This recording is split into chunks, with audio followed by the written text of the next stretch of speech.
Praise the Lord. கர்த்தருக்கு ஸ்தோத்திரம். ஆத்ம தரிசன ஜெபக்கியத்தின் சார்பிலே உங்களை நான் அன்போடு வாழ்த்துகிறேன்.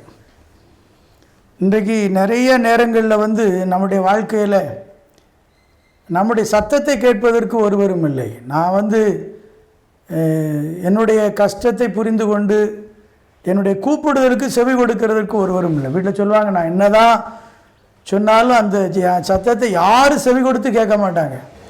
மனைவி சொல்லுவான், நான் பேசுகிறதெல்லாம் என் கணவன் ஒரு நாளும் செவி கொடுத்து கேட்க மாட்டார்.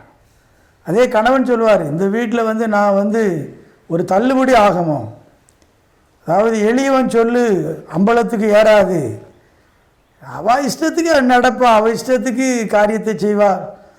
நான் சொல்கிறத என் மனைவி மனதில் இருத்து கொள்கிறதில்லை.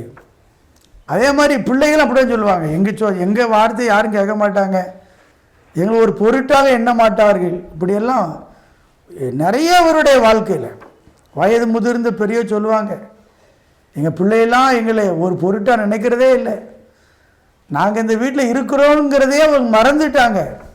இப்படிதான் சொல்லுகிற பெரியவர்கள் உண்டு.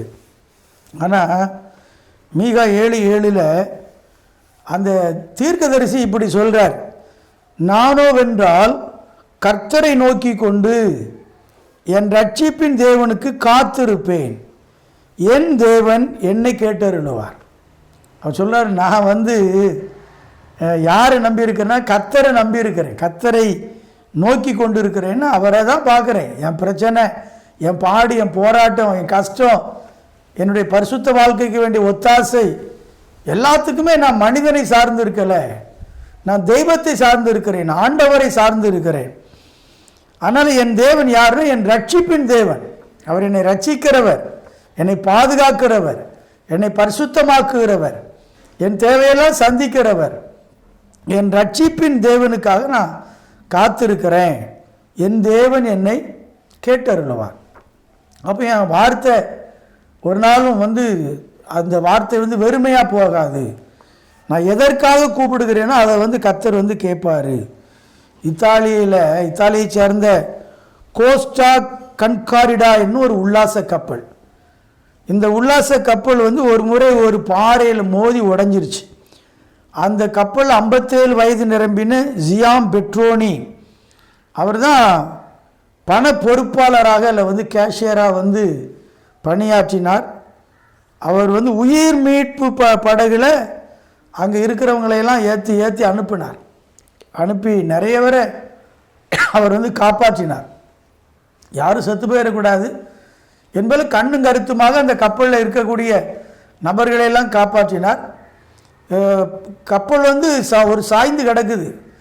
கடைசியில் சொல்கிறார், வேற யாராவது உள்ளே சிக்கிக்கிறீங்களா, அப்படி இருந்தால் கூப்பிடுங்க, குரல் கொடுங்க, நான் உங்களை காப்பாற்றுகிறேன், மீட்டு உங்களை கரைக்கு அனுப்புகிறேன்னார். மேக்சிமம் எல்லோரும் போயிட்டாங்க.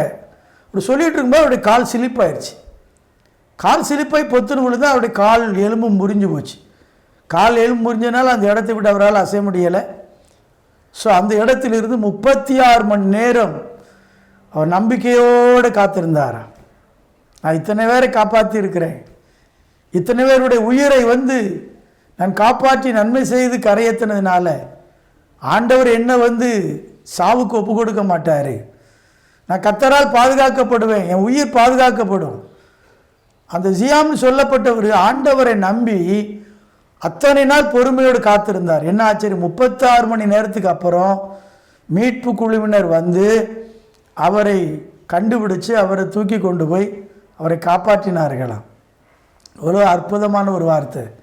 அதனால தான் தாவீது என்ற பக்தன் சொல்கிறாரு சங்கீதம் 40:1, நான் கர்த்தருக்காக பொறுமையோடு காத்திருந்தேன், அவர் என் பக்கமாய் சாய்ந்து என் கூப்பிடுதலை கேட்டார்.